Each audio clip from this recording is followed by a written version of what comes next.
क्यों ना मानसिकताएं खराब हों। यहां इतने सारे लोग विराजमान हैं, अगर वे देखें कि मैंने पिछले दिनों में अथवा पिछले महीने में कौन सी अच्छी चीज के लिए मैंने उसका प्रयोग किया हो, तो गिने चुने लोग ही होंगे कि वो कहेंगे कि मैंने कुछ अच्छा देखा था। दिन में एक चीज भी अच्छी नहीं देखते हैं, इसलिए मात्र 40% जो कुछ भी नहीं देखते, इससे आंकड़ा मत लगाइए। मुझे तो लगता है कि 100 में से 99 से भी ज्यादा % ऐसे लोग होंगे जो इसका व्यर्थ प्रयोग करते हैं। और प्रयोग करने से कोई हानि नहीं थी, लेकिन प्रयोग करने से जो मानसिक विकारों की उत्पत्ति हो रही थी, व्यभिचार, बलात्कार जैसे जो इस राष्ट्र के लिए अनैतिक मूल्य थे, वह क्यों बढ़ते जा रहे हैं? क्योंकि वही दिखाया जा रहा है, वह मानसिकता को दूषित करता जा रहा है।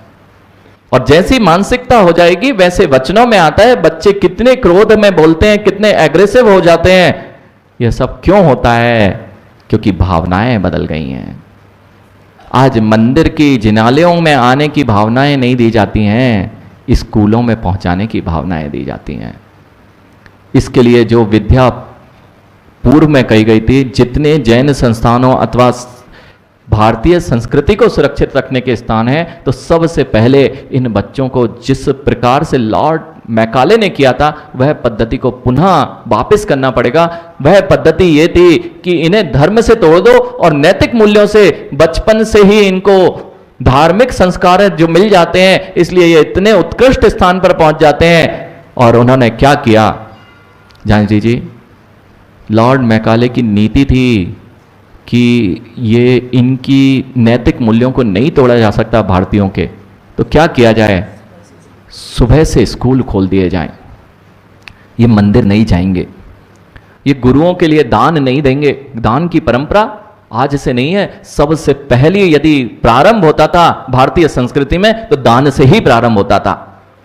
और यह परंपरा जब थी तब उसने ये देखा कि जब तक ये घर पर शुद्ध भोजन करेंगे, माता पिता के संपर्क में रहेंगे, धर्म के संपर्क में रहेंगे, इनको इनके परिवार से अथवा इनके बीच में फूट नहीं डाली जा सकती। तो क्या किया कि सुबह के विद्यालय कर दो, ना तो ये मंदिर जाएंगे, ना गुरुओं को देखेंगे, ना गुरुओं को दान देंगे, ये धर्म से अलग हो जाएंगे। और फिर इनके ऊपर हम जो सिखाएंगे वो वही काम होगा। ऐसा ही तो पूरा जीवन व्यतीत हो रहा है। अब जिस दया की बात कर रहा था, अहिंसा की बात कर रहे थे, उस अहिंसा को यदि आपको सामने लाना है तो आज विचार करना पड़ेगा। कायिक अहिंसा जियो और जीने दो, ये कायिक अहिंसा है। वाचनिक अहिंसा में किसी से ऐसे वचन भी नहीं कहे जा सकते जिससे कि सामने वाले को पीड़ा होती हो। मारने की बात तो बहुत दूर है, किसी को वचनों से भी मेरे द्वारा पीड़ा नहीं होनी चाहिए। फिर ये तब हो सकता है माँ, अपने घर वालों के प्रति अच्छा सोचने लग जाओ, कभी वचन बुरे निकल ही नहीं सकते। जिसके प्रति आप अच्छा सोचते हैं वे कभी आपके वचन उसके प्रति कटु हो नहीं सकते, कठोर हो नहीं सकते। इस बात को आप स्वीकारते? यानी कि मैंने तो गुस्से में कह दिया था आशीष, मैंने तो ऐसा थोड़ी ना, मेरा अंदर में भाव था, मैंने तो गुस्से में कह दिया था। अरे जब तक भाव नहीं होता वह गुस्से में निकल के कैसे आया कि तुम्हारे अंतरंग में उसके प्रति ऐसी कलुषता थी, इसलिए वह जब सामने आई, अभी नहीं बोल रहे थे लेकिन अंतरंग में तो यही भाव चल रहे थे। नहीं तो जितने चिट्ठे खोले जाते हैं ना, जब अच्छी दोस्ती तब तक सब कुछ अच्छा, नहीं तो फिर हम बताते हैं तुमने क्या क्या किया। ये माँ आपके कलुष परिणामों का ही परिणाम है जो इस तरह के वचन सामने आते हैं। यानी मैं उसके बारे में अभी तक अच्छा नहीं सोच पाया हूं, मैंने अभी तक उसके बारे में बुरा ही सोचा है, वह सब अंदर रखा है। समय आने दो फिर मैं बताता हूं तुम्हें, समय आने दो फिर मैं बताता हूं। इस सब से भी कुछ ऊपर है, यानी मन से भी कुछ ऊपर होता है। मां यहां तक तो लोक में समझ गए लोग, ये तो बहुत सामान्य बात थी। लेकिन चौथी अहिंसा किसकी बात कर रहे हैं? वह होती है रुपेश, जिसे महावीर भगवान के अतिरिक्त अथवा जिन शासन में जो तीर्थंकर भगवंतों ने अथवा जितने भी योगी राज हुए हैं, मुनिराजों ने जिसका अवलंबन लेकर इस जगत से पार हुए हैं, उसका नाम होता है आध्यात्मिक अहिंसा। माँ, किसी के बारे में बुरा सोचो नहीं सोचो, इससे भी ऊपर यह है कि मेरा बुरा ना हो जाए, इसलिए अपने अंतरंग में उठने वाले संकल्प विकल्पों से शून्य हो जाना, उसका नाम है अध्यात्म विद्या। यानी ये अच्छा ये बुरा, इसका विवेक जागृत हो जाए, इसका विवेक जागृत हो जाए तो भी काम बन रहा था, लेकिन इतने से लौकिक काम तो बन रहा था, लेकिन पारलौकिक सिद्धि चाहिए थी। तो हे उपादेय से ऊपर उठकर मैं किसी राग द्वेष को अपने अंतरंग में जब तक लाता रहूंगा, मेरा भला नहीं हो सकता, मेरा संसार बना रहेगा। इसलिए आध्यात्मिक अहिंसा यह कहती है कि मैं किसी के बारे में ना तो अच्छा सोचूंगा ना बुरा सोचूंगा। अगर अच्छा सोचूंगा तो मेरा बुरा है, बुरा सोचूंगा तो मेरा बुरा है। मैं तो अपने बारे में ही सोचूंगा, जिससे कि मेरा बुरा नहीं होगा तो किसी का बुरा नहीं हो सकता। महावीर भगवान ने किसी का भला किया ही नहीं। आपको पता है, आज तक महावीर भगवान, आदिनाथ भगवान ने किसी दयालु पर, किसी पीड़ित पर उपकार नहीं किया। यानी जो स्वयं डूब रहे हों वो दूसरों को क्या बचा सकते थे, उन्होंने तो स्वयं को डूबने से बचा लिया, तो वह सबके सहारे और सबके लिए वह पतवार की तरह बन गए कि जैसे मैं निकला हूं तुम भी निकल सकते हो। यानी आज तक कोई कथा नहीं मिलती मां शर्मा जी, एक भी कथा महावीर भगवान की ऐसी नहीं मिलेगी कि किसी दयालु पर उपकार किया हो।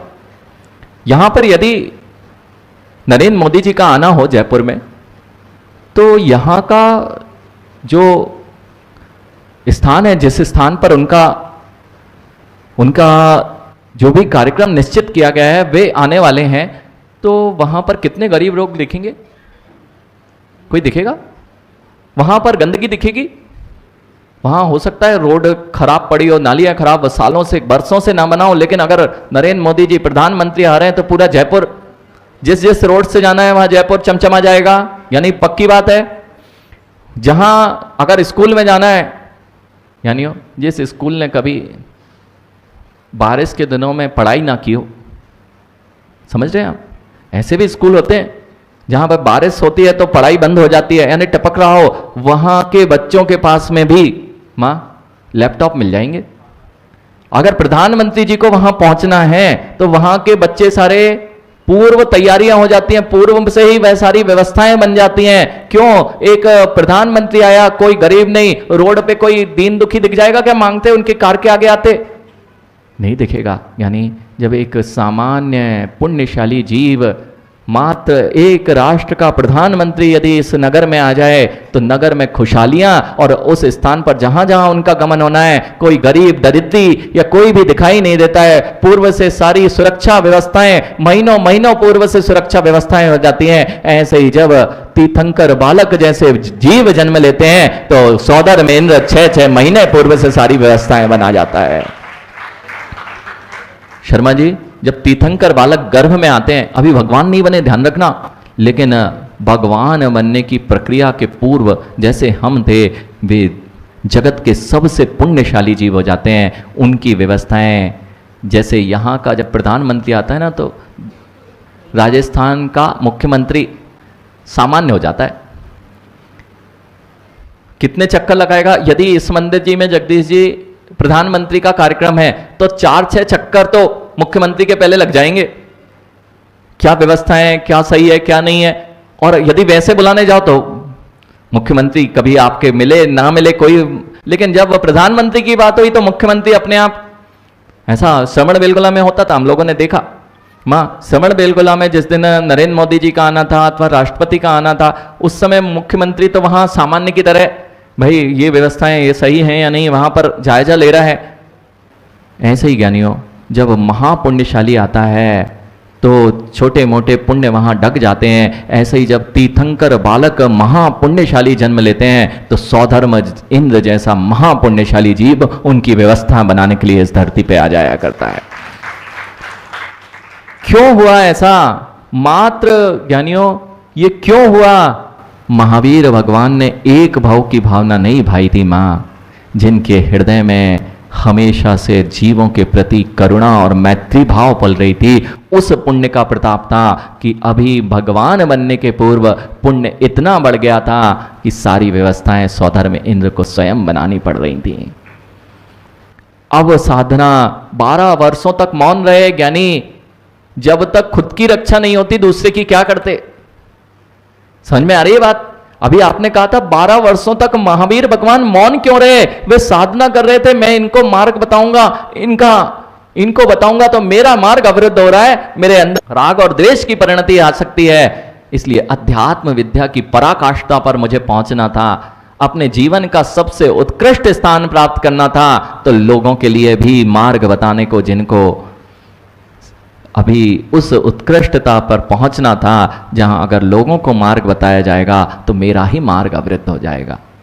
इसलिए 12 वर्षों तक मौन साधना, लेकिन जब कुछ चीजें प्रकट नहीं करनी चाहिए, बोल के नहीं बताई जाती कुछ चीजें। जब सूर्य का उदय होता है तो कौन सा नगाड़ा बजता है कि सूर्य उदय हो गया है? सूर्य जैसे ही उदय होता है सारे संपूर्ण जगत में अंधकार अपने आप छट जाता है। ऐसे ही जब केवल ज्ञान रूपी सूर्य का उदय होता है तो जगत का संपूर्ण अंधकार वहां विनाशता को प्राप्त हो जाता है। अनेक प्रकार की वहां पर मिथ्या मान्यता जो भी रहती है, जीवों के अंदर में जो भी क्लेश और राग द्वेष के परिणाम रहते हैं, उसको यदि दूर करने का कोई उपाय होता है तो वहां पर नियम से वह केवल ज्ञान रूपी सूर्य होता है।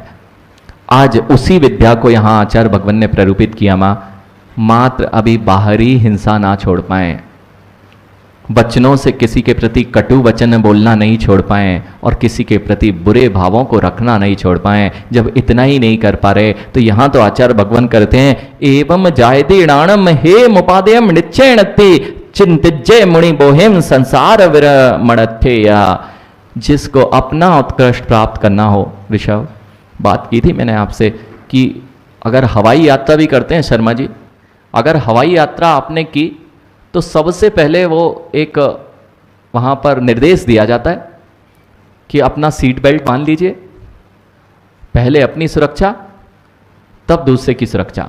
और यदि कहीं आपातकालीन स्थिति हो और ऑक्सीजन का लेवल कम हो जाए तो वहाँ से एक मास्क आएगा और मास्क लगा लें।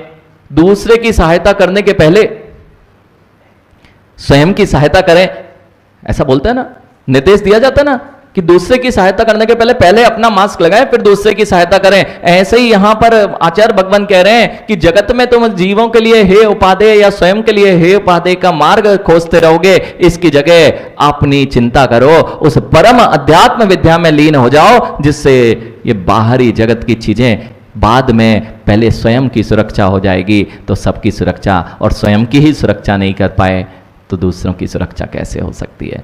इसलिए चाहे आदिनाथ भगवान हो चाहे महावीर भगवान हो, सबसे पहले उन्होंने उस परम अध्यात्म विद्या को अपनाया जिससे कि वे अपने परम उत्कर्ष को प्राप्त हुए और बता दिया कि मैंने ऐसे प्राप्त किया, तुम भी इसी तरह पथ पर चलो और तुम भी इसे प्राप्त कर सकते हो। ये परम अहिंसा थी, ये परम अहिंसा थी जिन्होंने स्वयं की रक्षा की, उसके बाद बताया देखो कब तक मेरे पास आके मांगोगे। अरे राजा के पास में कोई राजा के पास जाए और मांगे अच्छा लगता है क्या? तो राजा, अगर ऐसा राजा कोई होगा कि वो कहे कि नहीं नहीं मैं तुम्हें दूंगा नहीं, तुम तो राजा बन जाओ, ऐसा कोई राजा मिलेगा क्या? जगत में नहीं मिलेगा। लेकिन जो तीर्थंकर देव हुआ करते हैं वे इसी तरह हुआ करते हैं, जैसे मैं तीर्थंकर बन गया हूं, मैं भगवत्ता को प्राप्त हो गया हूं, क्यों मेरे से मांगने आते हो? मैं तो तुम्हें वह मार्ग बता देता हूं जिससे तुम स्वयं भगवान बन सकते हो। वह मार्ग जिनेंद्र भगवान ने बता दिया। इसलिए यहां पर क्या चिंतन करना चाहिए? इसी का नाम बोधि है मां। जिस बोधि दुर्लभ भावना की बात कर रहे हैं, कितने लोगों को यह विचार ही नहीं आया कि धर्म की क्रियाओं को करते करते भी अध्यात्म विद्या की वह परम उत्कृष्ट दशा को प्राप्त करना पड़ता है। इसका नाम है बोधि। ज्ञानी बुद्धिशाली बहुत है फिर भी अबुद्धि, ज्ञानी होकर भी हम अज्ञानियों की तरह जीवन जीते हैं। और ज्ञान जब ही ज्ञान है जिसमें मेरा कल्याण और पर का कल्याण निहित होता है, और वह कोई यदि परम विद्या है, उसका नाम है इस परम अध्यात्म विद्या को, जिसमें मैं मात्र अपनी आत्मा के शुद्ध परिणामों की ओर दृष्टि करता हूं, राग द्वेष से रहित होता हूं। वह परम आध्यात्मिक अहिंसा में जब मैं लीन हो जाता हूं, तब जीव के अंतरंग में वह केवल ज्ञान रूपी ज्योति प्रकट होती है, जो जीव को अनंत भवों के लिए, अनंत भवों क्या, हमेशा के लिए ही परम आनंद का कारण हुआ करती है। ये बात समझ में आई माँ? आज ये गाथा कुछ ऐसी ही थी। अभी तक लौकिक चीज़ों में आप सुनते थे, लेकिन इन पारलौकिक चीज़ों में ऐसे ही शांतता आ जाती है। शर्मा जी, आपने सही बात कही कि यदि पूरे विश्व में यदि शांति की स्थापना करनी है, तो जैन सिद्धांतों को पूरे विश्व को अंगीकार करना पड़ेगा। सार्वभौमिक रूप से इसको अगर स्वीकार कर लिया जाता है, तो किसी के प्रति किसी के बुरे भाव ही नहीं आएंगे, तो बुरा जगत में होता दिख ही नहीं सकता।